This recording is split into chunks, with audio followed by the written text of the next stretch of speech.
కోసం పాలన నడుస్తుంది. పేదలకు మేలు చేస్తున్నామని చెప్పి ఈ పెద్ద కులాలు అనుకో దొరలు అనుకో ప్రతిపక్ష పార్టీలు అర్హులైన వాళ్లకు నిజంగా కరెంటు బిల్లు మాఫ్ అయిపోతుంది. మా అక్కజెల్లెళ్లకు ఉచితంగా బస్సులలో ప్రయాణం చేస్తున్నారు. గ్యాస్ పైసలు వస్తున్నాయి. ఇప్పుడు ఇందిరమ్మ ఇంటికి 5 లక్షల రూపాయలు ఇందిరమ్మ కానుకగా ఆడబిడ్డకు కానుకగా డబ్బులు ఇవ్వాలని చెప్పి ఈరోజు ఇందిరమ్మ సర్వే టీములు ఇల్లు తిరుక్కుంటా సర్వే చేస్తున్నారు. సర్వే చేసి అందులో ఎవరైతే ఎలిజిబుల్ ఉన్నారో వాళ్ళ లిస్టు తయారు చేస్తున్నారు.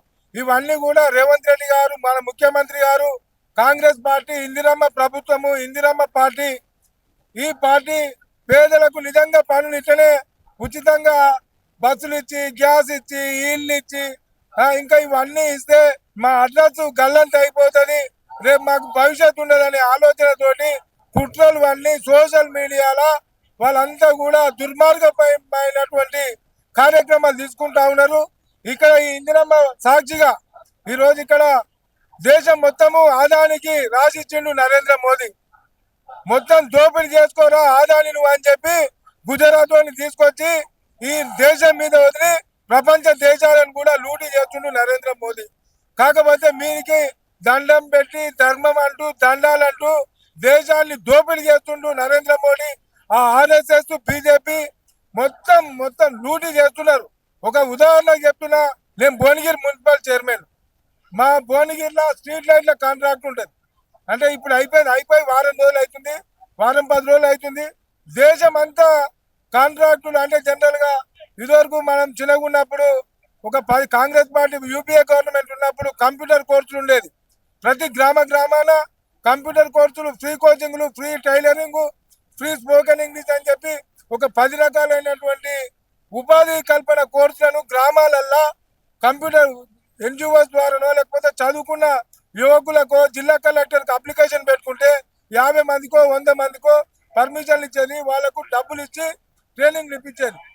దేశం మొత్తం ఒక 5-6 సంవత్సరాలకే ఈ ఆర్ఎస్ఎస్ ఏబీపీ బ్యాక్గ్రౌండ్ ఉన్న బీజేపీ బ్యాక్గ్రౌండ్ ఉన్న వాళ్ళకే ఈ ఏజెన్సీలన్నీ కట్టబెట్టి దేశంలో ఆడ రూపాయి కాంట్రాక్ట్ తీసుకొని సబ్ కాంట్రాక్ట్ అని చెప్పి లాస్ట్కి వచ్చే వరకు 10-20% కూడా అమలు అవుతలేదు. దేశాన్ని బాగా దోపిడీ చేస్తున్నారు. అదే చదువుకున్న మునవడుకులారా సోషల్ మీడియాలో పెట్టుడు కాదురా బాబు. నరేంద్ర మోడీ ఏ రకంగా ఈ దేశాన్ని దోపిడీ చేస్తుండో ఈ సమాజానికి తెలిపాలి. కానీ పిచ్చి మునవడుకులారా మీరు ఏం చదువుకుంటారో ఏం చేస్తున్నారో అన్ని ఆ బీజేపీకి ఆర్ఎస్ఎస్ కు అనుకూలమైనటువంటి పోస్టింగ్లు పెడుతూ ఇక్కడ కేసీఆర్ గారికి పెడుతూ సమాజాన్ని తప్పుదో పట్టిస్తారు. చదువుకున్నోడు మేధావి, చదువుకున్నోడు ఇట్లా ఉల్టపల్ట చేసే పద్ధతి కాదు. పేదల కోసం కాంగ్రెస్ పార్టీ ప్రభుత్వం పనిచేస్తుంది, రేవంత్ రెడ్డి గారు పనిచేస్తున్నారు. ఇలా సంవత్సరంకే మా పదవి అయిపోయింది, మళ్ళీ ఎట్లెక్కాలని వాళ్ళు ఆలోచన. అరే మునవరుకులారా, కాంగ్రెస్ పార్టీ ఇంకా 20-25 ఏళ్ళు అధికారంలో ఉంటుంది. రేవంత్ రెడ్డి యంగ్స్టర్, 55-60 ఏళ్ళోడే, 75-80 ఏళ్ళ దాకా పురస్తు రేవంత్ రెడ్డి ఆరోగ్యంగా మంచిగా ఉండాలి. రేవంత్ రెడ్డి గారికి నేను ఒక విజ్ఞప్తి చేస్తున్నా, కాంగ్రెస్ పార్టీలో మొదటికేళ్ళు ఎవరున్నాడో దానికి పట్టం కట్టు. ఇవాళ పెద్ద కార్లు వేసుకొని పెద్ద హంగామా చేసేటోళ్ళు కాకుండా తీసుకోండి, గ్రౌండ్ రిపోర్ట్ తీసుకోండి. కాంగ్రెస్ పార్టీలో ఏళ్ళ కొద్దీ జీవితాలు కోల్పోయి కాంగ్రెస్ పార్టీకి సేవ చేసిన వాళ్ళు చాలా మంది ఉన్నారు. యూత్ కాంగ్రెస్ ఇప్పుడు మహేష్ కుమార్ గౌడ్, పొన్నం ప్రభాకర్, అజ్మతుల్లా హుసేని, వంశీచంద్ర రెడ్డి, అనిల్ యాదవ్ వీళ్ళందరూ యూత్ కాంగ్రెస్ అధ్యక్షులు చేసారు, ఎన్ఎస్ఏ అధ్యక్షులు చేసారు. వాళ్ళ కాలంలో ఎవరైతే పార్టీకి ఆనెస్ట్ గా ఉండి ఎవరైతే గ్రౌండ్ లెవెల్లో పనిచేసారో వాళ్ళు లిస్టు తయారు చేయండి. వాళ్ళందరూ ఫుల్ టైమర్ గా కాంగ్రెస్ పార్టీకి పనిచేయడానికి సిద్ధంగా ఉన్నారు. వాళ్ళందరినీ కూడా ఉపయోగించుకోరు.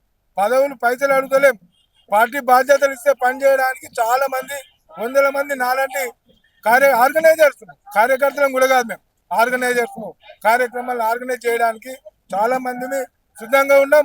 పాత కార్యకర్తలను గట్టిగా ఎవరైతే పార్టీకి అవసరం ఉన్నారో వాళ్ళందరూ వాడుకోవాలని చెప్పి తెలియజేస్తున్నాం. Subscribe us and press the bell icon for more interesting updates.